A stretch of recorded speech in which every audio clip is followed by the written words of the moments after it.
여러분 그런 귀한 삶을 통해서 하나님께 귀하게 쓰인다는 귀한 아들 될 줄 믿습니다. 기대해 주시기 바랍니다.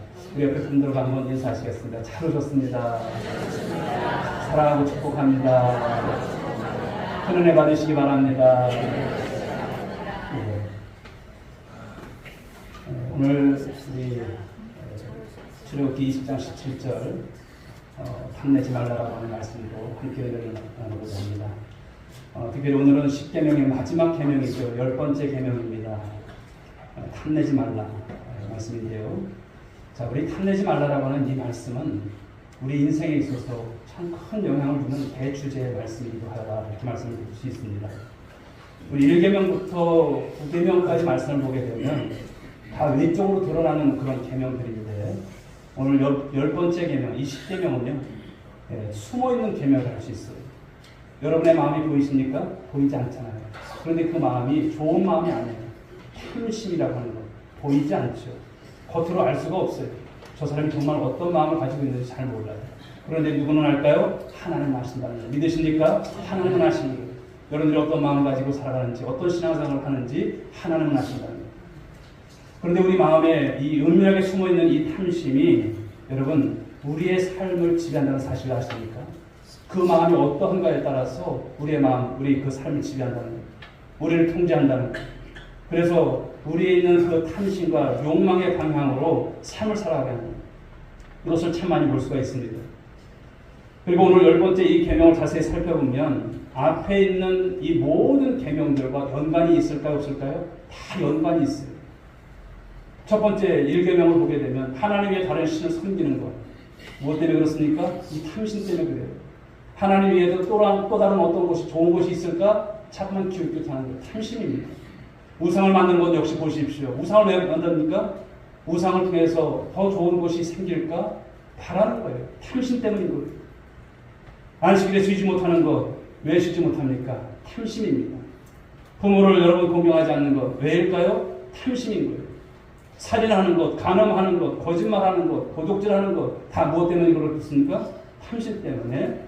바로 이 계명이, 10번째 계명이 앞에 있는 9가지의 계명과 다 연관이 되어 있다는 것을 말씀하고 있어요. 그래서 탐심은 모든 계명을 다 깨뜨린다는 거예요. 다 깨뜨린다는 거예요. 그래서 10계명은 이 10번째 이 탐심이 있다라고 하는 것인데요. 바로 매우 의미가 있습니다. 우리의 모든 죄의 뿌리가 여러분 어디로부터 이렇게 나올까요? 어디서부터 이렇게 생길까요? 이 탐심의 자리에서부터 시작이 된다는 것이죠. 우리 골로새서 3장 5절 말씀을 한번 같이 읽어봅니다. 시작. 그러므로 땅에 있는 질서를 죽이라. 곧 음란과 부정과 사욕과 악한 정욕과 탐심이니 탐심은 우상 숭배이다. 탐심이 뭐라고 말해요? 우상 숭배다. 이렇게 말해요. 우상 숭배는 여러분 겉으로 드러나는 것만이 아니고 우리 안에 있는 탐심 그 자체가 우상 숭배라고 하는 거예요. 일종의 종교적 행위인 것을 말씀하는 거죠. 우상은 여러분 사람을 지배합니다. 지배하는 힘이 있어요. 우상을 섬기게 되면 그 우상에게 지배를 당하고 모든 삶이 컨트롤 당합니다. 그 앞에 무릎을 꿇고 우상이 시키는 대로 행합니다. 누가 그렇게 합니까? 탐심이 그렇게 한다는 거예요. 얼마나 힘이 센지 몰라요. 우리 안에 탐심이 있는 한 우리에게 여러분 진정한 자유가 있을까요? 없습니다. 그냥 그곳에 끌려가는 노예적인 삶을 산다는 것이죠. 자, 빌립보서 3장 19절 말씀도 한번 읽어봅니다. 시작. 그들의 마침은 멸망이요 그들의 신은 배요 그 영광은 그들의 부끄러움에 있고 땅의 일을 생각하는 자라. 아멘. 자기의 배를 채우는 탐심, 이 탐욕이라고 하는 것, 이 탐심이라고 하는 것이 여러분 신적인 그런 역할을 한다는 거예요. 하나님의 다른 것으로 자신의 배를 채우고자 바로 그렇게 하는 행위 자체가 무엇이다? 우상숭배다 하는 것을 말씀합니다. 그것이 바로 신이 된다고 하는 것을 말하는 거예요. 그런데 사랑하는 여러분, 오늘 10번째 계명이 오늘 무엇을 말씀합니까? 무엇을 탐내지 말라고 하십니까? 내 이웃의 소유를 탐내지 말라 이렇게 말씀을 하고 있어요. 내 이웃의 집, 이웃집의 아내, 그렇죠. 그의 남종, 여종, 그의 모든 가축을 포함한 것을 탐내지 말라. 여러분, 탐낸다는 게 뭘까요? 탐낸다는 것은요, 자신이 가진 것에 만족하지 않는 거예요. 족한 줄 모르는 거예요. 더 하나가 생겼으면 좋겠다는 거예요. 물론 탐심이 다 나쁜 것은 아니지만 그러나 자족함이 없어요. 족한 줄 모르는 거예요. 결혼을 했다면 여러분 자신의 배우자를 만족해야 되는데 그러지 못한 거예요. 남의 아내가 좋아 보이는 거예요. 막. 잘못된 것이죠. 그래서 여러분 이 10번째 이 내 이웃의 소유를 탐내지 말라. 이것을 보게 되면 무엇에 관한 것일까요? 소유에 관한 것입니다.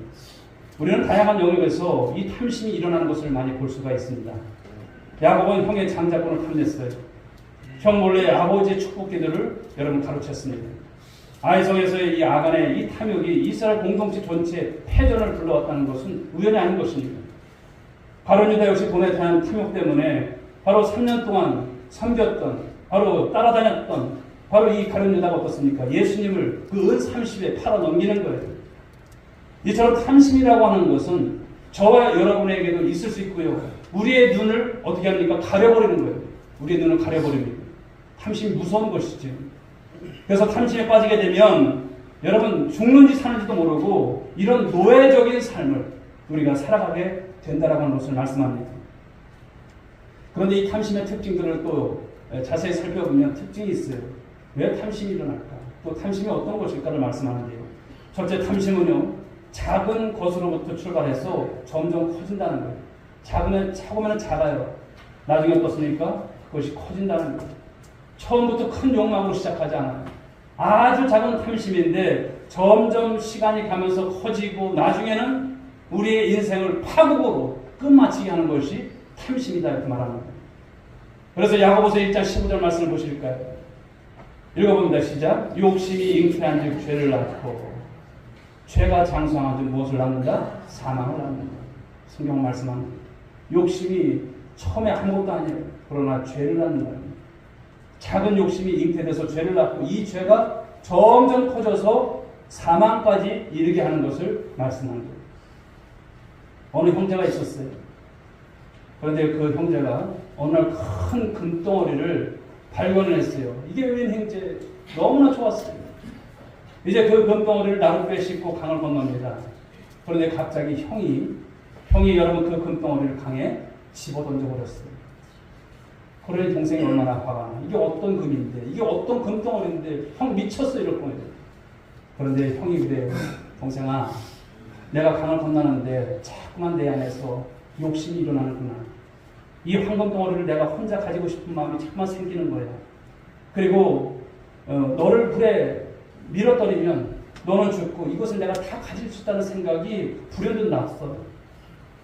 그런데 너와 내가 누구니?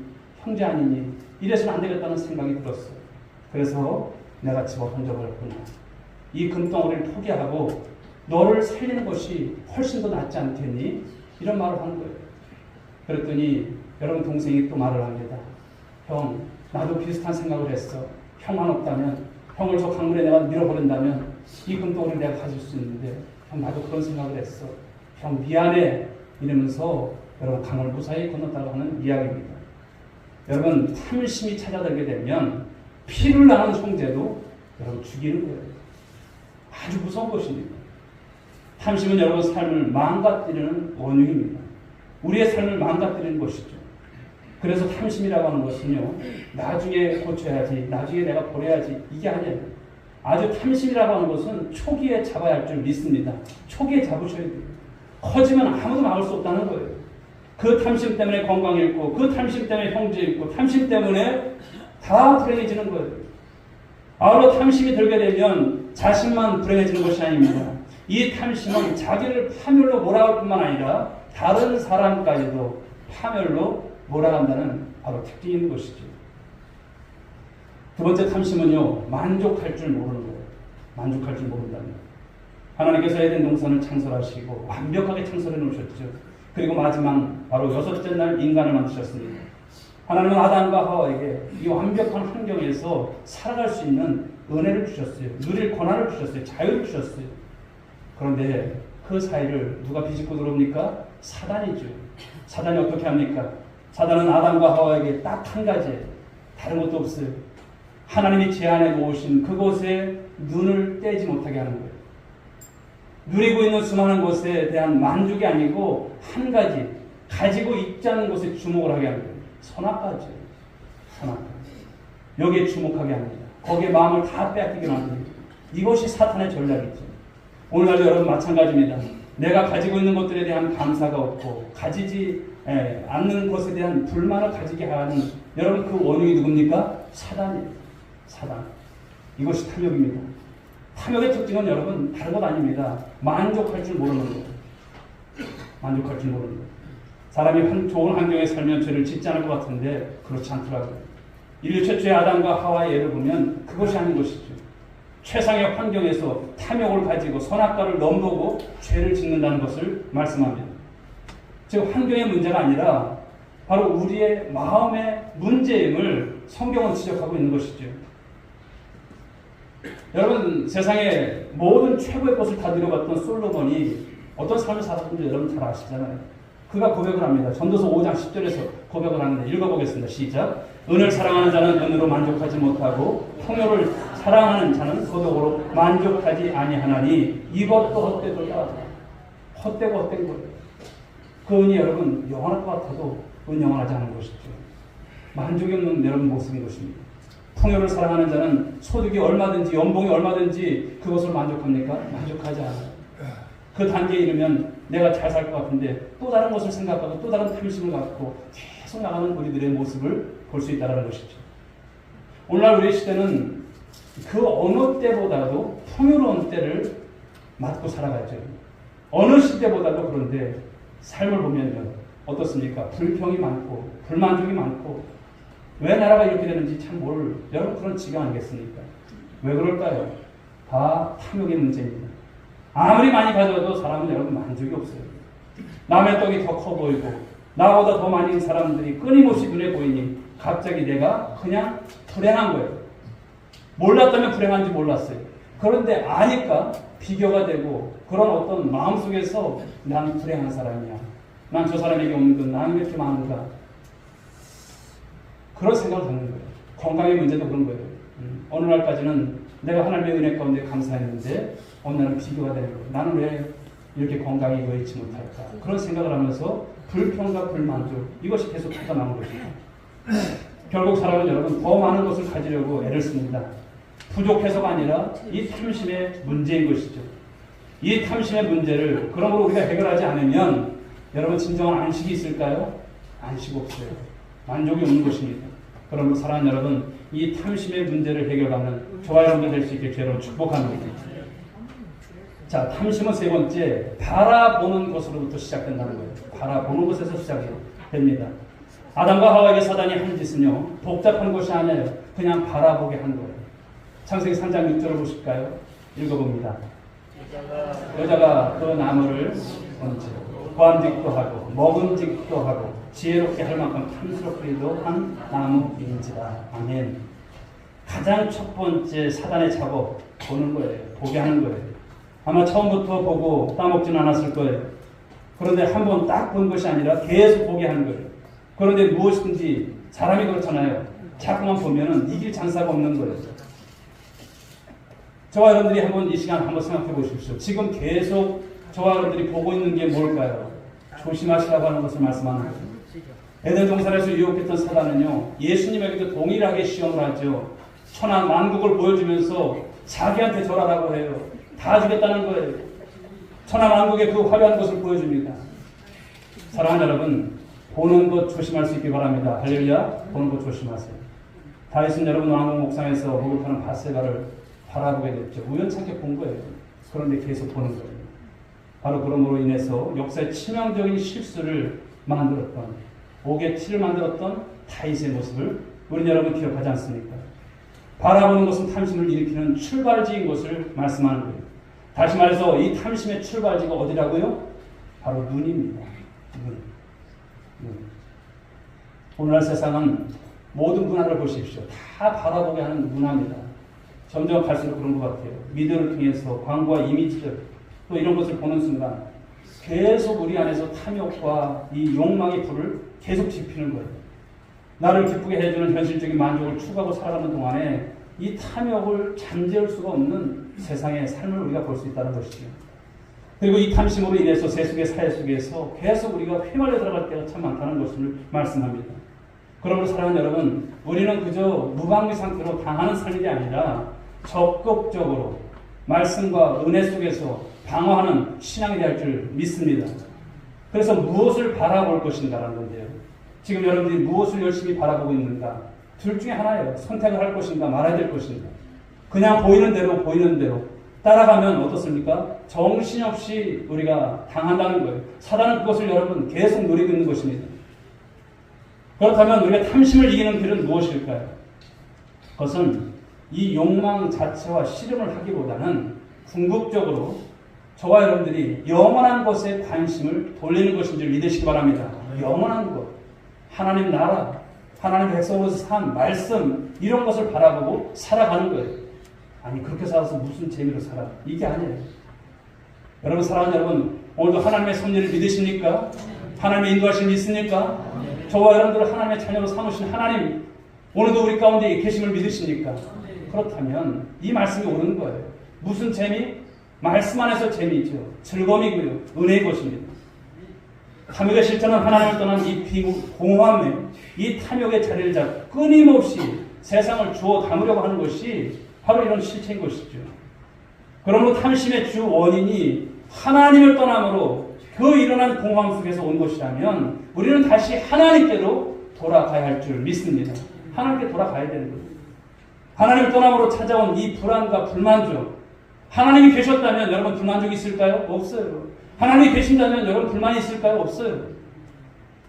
모든 것이 하나님의 은혜입니다. 이런 고백을 드릴 수 있죠. 그런데 하나님 떠나니 우리 안에 불안과 불만족과 여러분 결핍의 어떤 것을 자꾸 우리가 이야기하면서 살아간다는 거예요.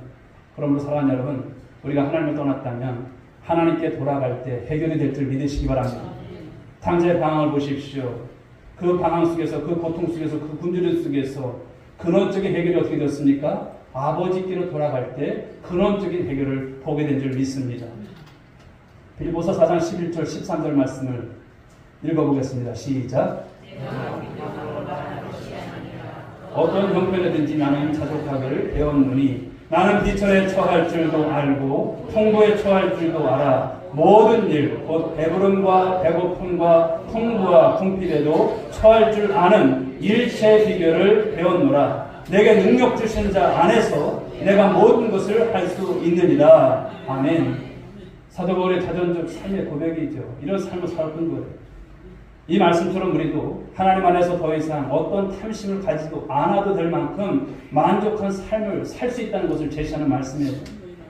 이런 삶을 살게 될 때 그 비밀이 뭘까요? 13절의 말씀처럼 노란 글씨로 되어 있죠. 내게 능력 주시는 자 안에서, 할렐루야, 내게 능력 주시는 자 안에서 이런 삶을 주신다는 거예요. 이 능력은 어떤 형편이든지 우리가 휘둘리지 않게 한다는 거예요.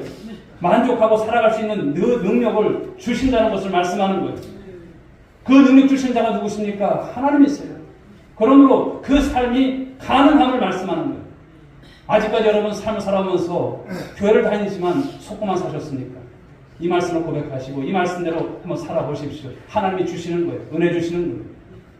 신앙의 핵심 중 하나는 우리가 하나님 안에 바로 완전히 들어가는 거예요. 성도가 신앙이 겉도는 이유가 뭘까요? 오랜 동안 신앙생활을 하는데 겉도는 이유가 뭘까요? 참여하지 않고 또 함께하지 않고 이런 것이 왜일까요? 그것은 아직도 내 자와 나의 삶이 아직도 하나님 안에 완전히 들어가야 되는데 들어가지 않았다는 그런 증거 아닐까요? 한 발은 아직도 세상에 있고 한 발은 하나님에게 둔 어정쩡한 상태. 열왕기 상하상에서 계속 보는 것이 무엇입니까? 이스라엘 백성들이 그렇게 하나님 앞에서 돌아오라고 말해도 돌아오지 않는 이유가 무엇입니까? 혼합주의인 거예요. 믿으려면 제대로 믿어야 되는데 그러지 못하는 거예요. 적당히 믿는 믿음, 하나님께서 가장 싫어하는 거예요. 가증된 것입니다. 그분 안에 완전히 들어갈 수 있는 우리 오늘의 성도들이 될 수 있길 주님을 축복합니다. 하나님만 아시고 하나님 은혜로서 삶을 살아가는 여러분 그런 열정을 가지셔야 할 줄 믿습니다. 사랑하는 성도 여러분, 이것은 실현 불가한 이론의 어떤 말씀을 주시는 게 아니에요. 오늘도 내게 능력 주시는 분이 계심을 믿으신다면 그 하나님 앞에 내 삶을 맡기실 수 있는 여러분들 될 수 있길 바랍니다. 그 하나님은 어떤 하나님이실까요? 부요하신 하나님이세요. 할렐루야. 부요하신 하나님이세요. 부족함이 있으실까요? 없으세요. 다 하나님 것이에요. 왜 그 하나님을 못 믿을까요? 우리가 그 하나님 말고도 세상에 더 어떤 곳이 있을까요? 거기에 빠지지 마시기 바랍니다. 성도는 하나님 안에 부유함을 경험하게 될 때 근원적인 불안과 불만족과 이 결핍이 다 사라지는 줄 믿으시기 바랍니다. 우리에게 탐심이 일어날 이유가 없는 거예요. 어거스틴이 그런 말을 합니다. 우리가 주님 안에서, 주님의 품 안에서 쉼을 얻기 전까지는 우리에게 진정한 쉼이란 없다라고 말을 했어요. 하나님을 떠난 인간에게 생겨난 이 공허가 너무나 크기 때문에 세상의 것으로는 공백을 메울 수가 없습니다. 하나님 안에서 만족을 누린다는 것, 여러분 그것이 무엇일까요? 구체적으로 어떤 것일까요? 우리 시편 23편의 다윗의 고백처럼 내게 부족함이 없나이다. 할렐루야. 내게 부족함이 없습니다. 바로 이 상태가 오게 되면 탐심이라고 하는 것은 우리 안에 있을 수가 없습니다. 하나님 안에서 만족은 어떤 것일까요? 사랑하는 여러분, 성경 말씀을 묵상할 때 주어지는 기쁨이 클까요? 아니면 드라마를 볼 때 그 기쁨이 더 클까요? 한번 생각해 보십시오. 이것을 한번 체크해 보셔야 돼요. 예배의 기쁨이 더 큰지 아니면 취미생활할 때 그 기쁨이 더 큰지 여러분 한번 점검해 보셔야 돼요. 취미생활할 때 기쁨이 크다면 예배의 기쁨은 상대적으로 약하기 때문에 그 취미를 극복하고 이길만한 취미 없는 거예요. 교회와도 재미가 없는 거예요. 그러나 예배의 기쁨을 회복하게 되면 하나님밖에 없어요. 내 인생 하나님 앞에 예배하는 자로서의 삶을 당한다는 거예요. 주일만 기다려지는 거예요. 공예배가 기다려지는 거예요. 이 시간 말씀을 드리지만 사랑하는 여러분, 중직이라면 수요예배도 나오셔야 돼요. 왜 수요예배에 여러분들 빠지십니까? 이런 말씀 제가 안 드렸어요. 그런데도 너무 안타까운 거예요. 만약에 수요일날 주님 오시면 어떻게 할 겁니까? 중직이라면 내가 예배 자리 지키셔야죠. 생명을 걸고 지키셔야죠. 그 시간에 여러분들이 한번 생각해 보십시오. 드라마 앞에 있다고 생각해 보십시오. 하나님께서 영광을 받으실까요? 여러분 예배 가운데 예배의 기쁨을 회복하는 여러분 모두가 될 수 있게 여러분 축복합니다. 즉 어떤 것이 큰가의 싸움인 거예요. 내가 지금 어떤 것에 마음에 포커스를 맞추고 살아가는가의 것이죠. 신앙생활의 즐거움이 무엇인지를 맛본 분들은 아시는 거예요. 은혜가 무엇인지를 아는 분들은 그 맛을 아는 거예요. 맛을 봐야 아는 것입니다. 예배의 맛을 진정으로 느끼는 여러분들 될 수 있게 여러분 축복합니다. 하나님의 말씀을 읽고 묵상할 때 깨달아지는 데서 오는 그 기쁨이 있는가요? 그 말씀이 생명이라고 하는 것이 입체적으로 경험되어진 적이 있으신가라고 하는 거예요. 여러분 이런 은혜가 있기를 바라겠습니다. 기도 생활도 마찬가지예요. 기도를 통해서 하나님과의 깊은 그 어떤 여러분 합일의 경험을 하면 그 신비로운 세계에 우리가 빠져드는 거예요. 기도가 무엇입니까? 우리가 하나님 앞에 할 수 있는 여러분 하나님께서 주신 여러분 가장 큰 특권 아닐까요? 그런데 우리는 믿는다고 하면서도 어떻습니까? 기도하지 않아요. 기도를 어떤 번거로운 것으로 여겨요. 그런 여러분 신앙이 돼서는 안 되겠죠. 정말 살아계신 하나님을 믿는다면 내가 하나님 앞에서 하나님의 자녀로서 하나님의 백성으로서 이 기도 시간은 너무나 귀한 것 아닐까요? 하나님 앞에 드리는 여러분 헌금도 마찬가지죠. 물질의 주인 누구십니까? 하나님이세요. 복의 근원이 누구십니까? 하나님이세요. 이 땅의 삶을 살아갈 때에 우리가 이 땅에 올 때 무엇 가지고 왔습니까? 아무것도 가지고 온 것 없어요. 그냥 이 옷 하나 걸친 것만 해도 감사인 거고 내가 오늘도 이 온누리교회에서 예배 생활하는 것도 감사인 것입니다. 그냥 다 감사인 거예요. 그러니 어떻습니까? 내가 하나님 앞에 받은 것이 너무나 많구나. 이것의 일부를 떼서 드려지는 것이지만 여러분 전부를 드리는 그런 마음을 손을 가지고 드리는 것이 여러분 헌금생활 아닐까요? 드리는 것이 아깝다면 여러분 물론 우리가 신앙에 어떤 차이는 있겠지만 주님 앞에서 여러분 하나님의 은혜를 다시 한번 크게 경험하는 여러분들 될 수 있게 여러분 축복합니다. 그렇습니다. 우리는 세상과는 다른 기쁨, 다른 만족을 추구합니다. 영적인 세계, 우리의 영혼을 정말 만족시킬 수 있는 것은 영혼이어야 하는 것을 말씀하는 거예요. 그 영혼은 세상의 물질로는 결코 만족이 될 수 없습니다. 그 영혼은 오직 하나님 한 분만으로 만족이 되는 줄 믿으시기 바랍니다. 왜 그럴까요? 여러분 이 세상의 모든 만상은 누가 만들어 놓으신 거예요? 하나님께서 만들어 놓으신 것이기 때문에 그렇습니다. C.S. 루이스는 이런 말을 하죠. 오늘 현대인들은 너무 쉽게 만족을 한다.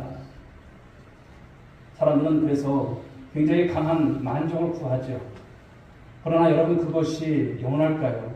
너무나 천박하고 간단한 것에 만족하고 그것에 끌려가는 산들을 본다는 것이죠. 그런데 훨씬 더 높은 차원의 만족이 여러분 있으심을 믿으시기 바랍니다. 훨씬 더 높은 기쁨, 훨씬 더 높은 차원의 만족이 있는데 그것에 도달하지 않고 너무 어설픈 것들에 우리는 만족하면서 살아가는 것은 아닌지, 그것에 탐심을 가지고 살아가고 마음 뺏기고 정작 하나님 앞에 우리가 온전히 드려지지 못하는 삶을 살아가는 것은 아닌지 돌아볼 수 있기 바랍니다. 그러나 영적 세계에 들어간 사람들은 다르지요. 이웃의 소유가 탐나지 않습니다. 좋은 신앙 가지고 있는 이웃을 보면, 좋은 신앙 가지고 있는 장로님과 우리 권사님과 집사님을 보면 나도 저렇게 돼야 되는데, 그런 마음에 신앙의 탐냄이 있는 것입니다. 어떻게 저렇게 믿을 수가 있나, 너무 멋있다. 믿음 생활을 제대로 하는 사람을 보면 도전을 받는 것, 그런 탐내는 것이 돼야 하는 것이죠. 바로 이것은 여러분 거룩한 탐심입니다. 바라기는 여러분들이 그렇게 될 수 있길 여러분 축복합니다. 그러므로 사랑하는 여러분, 우리는 탐심의 방향을 돌려야 합니다. 이젠 땅에 있는 것이 아니라 영적인 것에 거룩한 욕심을 갖는 우리 온누리 권속들이 될 수 있기 바랍니다. 눈에 보이는 것이 아니라 보이지 않는 것에 초점을 맞추는 삶을 살려고 하시는 말씀이 있습니다. 물질적 소유에서 오는 그 만족이라고 하는 것은요, 우리가 지나왔지만 참 잠깐입니다. 여러분들이 핸드폰 살 때를 생각해 보십시오. 처음엔 너무 좋아. 야, 이 핸드폰 사기까지 얼마나 그래. 여러분 부부 사이에도 이거 사냐 마냐 옥신각신 하잖아요. 그래서 뭐만 사게 달라고. 사서 여러분 그거 며칠 갑니까? 일주일도 못 가요. 며칠 가면 옛날하고 똑같아요. 그냥 안 살 걸. 이런 생각도 들어요. 사랑하는 여러분, 오래 가지 않는다는 것을 말씀합니다. 돌아서면 무엇입니까? 또 다른 것이, 또 목이 마른 거예요. 저거 가졌습니다. 사람이 그래요.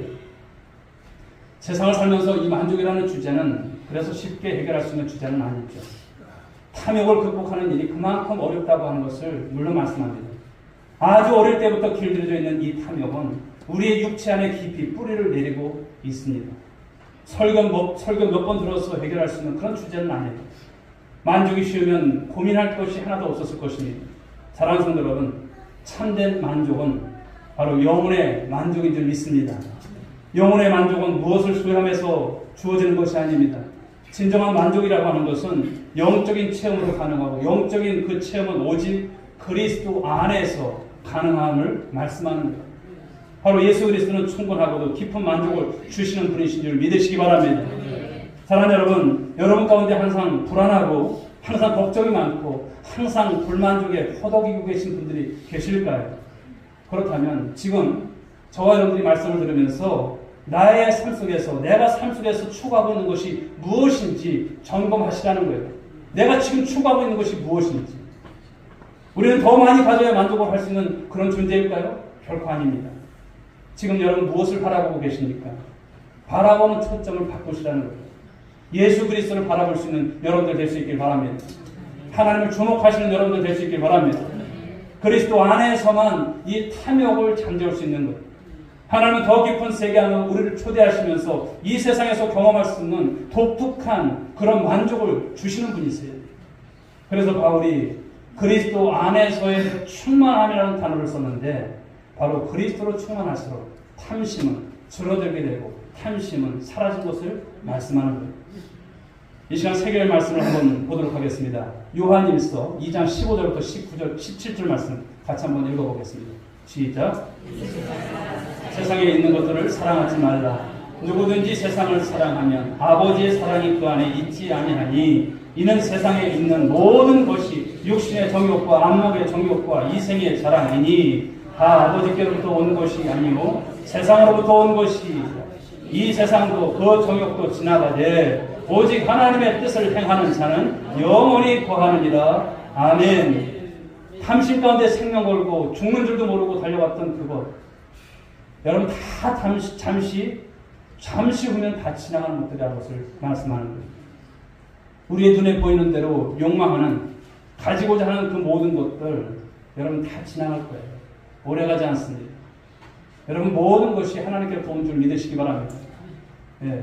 그런데 우리는 여러분 하나님 은혜 안에서 세상으로부터 온 것들에 대해서 우리가 잘못 생각하고 또 그것을 따라가는 사람들이 참 많다는 것을 말씀하는 거예요.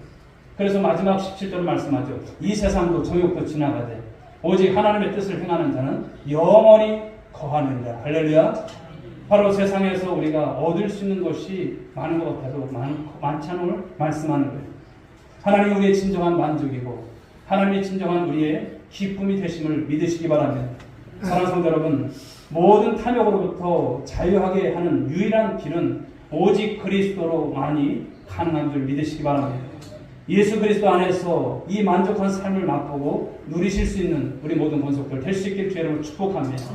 예수 그리스도 안에서 충만함을 경험하는 또 그런 삶을 경험하면서 나아갈 때에 모든 탐심으로부터 자유를 얻게 되시고 또 진정한 이 믿음의 길에서 승리하는 우리 성도님들 모두가 될 수 있기를 주님의 이름으로 축복합니다.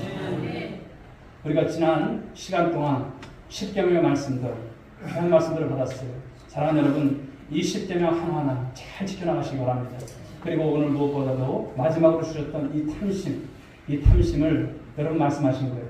이 마음이 중요하다는 것을 말씀합니다.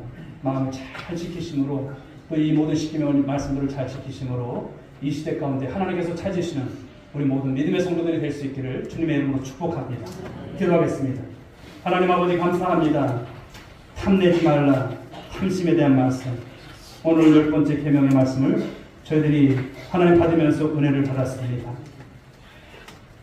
오늘 하나님 이 말씀을 받으면서 아직도 우리 안에 이 탐심과 이 탐욕과 이 불안과 또 하나님 아버지 이런 많은 결핍의 문제를 해결받지 못해서 말씀을 들은 성도들이 있습니까? 하나님 해결되게 하여 주옵소서. 예수 그리스도로 충만한 삶을 살아갈 수 있게 하여 주옵소서. 하나님보다 더 좋아하는 것들, 하나님 아버지 사단이 자꾸만 우리를 힘들게 하지만 이겨낼 수 있게 하여 주옵소서. 우리의 영의 문제입니다. 내 영혼이 잘된 같이 검사가 잘 된다고 말씀하신 이 말씀처럼 우리의 영혼이 하나님 주님 안에서 참된 진리를 발견하고 말씀 안에서 그리스도 충만하고 성령 충만한 삶을 살아갈 수만 있도록 인도하여 주시옵소서. 믿사옵고 사랑이 많으신 예수님의 이름으로 기도 올려옵나이다. 아멘. 자리에서 일어서시기 바랍니다.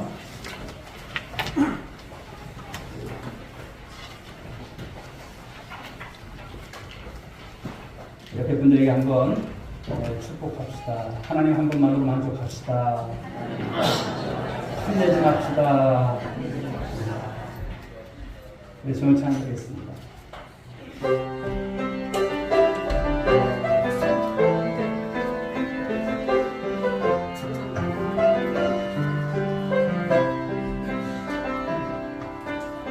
주님 다시 오실 때까지 나는 이 길을 가리라.